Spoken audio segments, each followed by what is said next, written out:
നമസ്കാരം, ഫുക്രിയിലേക്ക് സ്വാഗതം. ബ്രസീൽ ഗ്രൂപ്പിലെ അവസാന മത്സരത്തിനായി ഇന്നിറങ്ങും. ഇന്ന് എന്ന് പറഞ്ഞാൽ ഇന്ത്യൻ സമയം നാളെ പുലർച്ചെ 3:30-ക്കാണ് കളി. സ്കോട്ട്ലൻഡാണ് എതിരാളികൾ. ഗ്രൂപ്പിലെ മറ്റ് രണ്ട് കളികളിൽ ആദ്യത്തെ കളിയിൽ മൊറോക്കോയോട് 1-1 സമനില, രണ്ടാമത്തെ കളിയിൽ ഹെയ്ത്തിയെ 3 ഗോളിന് തകർത്തു.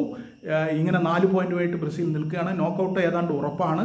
അപ്പോൾ ഇന്ന് സ്കോട്ട്ലൻഡിനെതിരെ പരമാവധി ഗോളടിച്ച് ജയിക്കാൻ തന്നെയായിരിക്കും കാർലോ ആഞ്ചലോട്ടിയുടെ ബ്രസീൽ ശ്രമിക്കുക.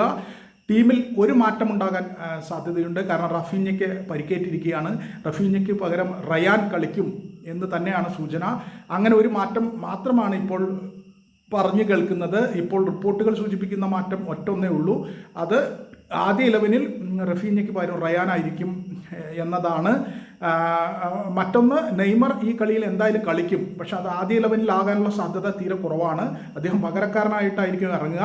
എന്തായാലും കാർലോ ആഞ്ചലോട്ടി കഴിഞ്ഞ ദിവസം വാർത്താ സമ്മേളനത്തിൽ വളരെ വ്യക്തമായി പറഞ്ഞാണ് നെയ്മർക്ക് ഒരു പ്രശ്നമില്ല, നെയ്മർ പരിക്കിൽ നിന്ന് മോചിതനായി സ്കോട്ട്ലൻഡിനെതിരെ കളിക്കും. അപ്പം സ്കോട്ട്ലൻഡിനെതിരെ അദ്ദേഹം ആദ്യ 11-ൽ ഉണ്ടാകാൻ സാധ്യതയില്ല. പക്ഷേ പകരക്കാരനായിട്ട് അദ്ദേഹം എന്തായാലും ടീമിലുണ്ടാകും. ഈ ബ്രസീലിൻ്റെ കളി നടക്കുന്ന അതേ സമയത്ത് തന്നെ മൊറോക്കോ ഹെയ്ത്തി മത്സരം നടക്കുന്നുണ്ട്. ഗ്രൂപ്പിലെ അവസാന മത്സരമായതുകൊണ്ട് ടീമിലെ ഒന്നാം സ്ഥാനക്കാരെ നിശ്ചയിക്കേണ്ട മത്സരങ്ങളായതുകൊണ്ടാണ് ഒരേ സമയത്ത് നടക്കുന്നത്. മൊറോക്കോ ഹെയ്ത്തിക്കെതിരെ ഗോളടിച്ചു കൂട്ടാനുള്ള സാധ്യത വളരെ കൂടുതലാണ്.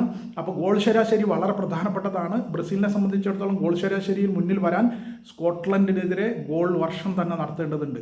അപ്പോൾ അതവർ നടത്തും. ഇന്ന് നെയ്മർ ഇറങ്ങും. ആരാധകർക്ക് ആശ്വാസമായി നെയ്മർ ഇന്ന് ഇറങ്ങി ഗോളടിക്കും എന്ന് തന്നെ ആരാധകർ കരുതുന്നു.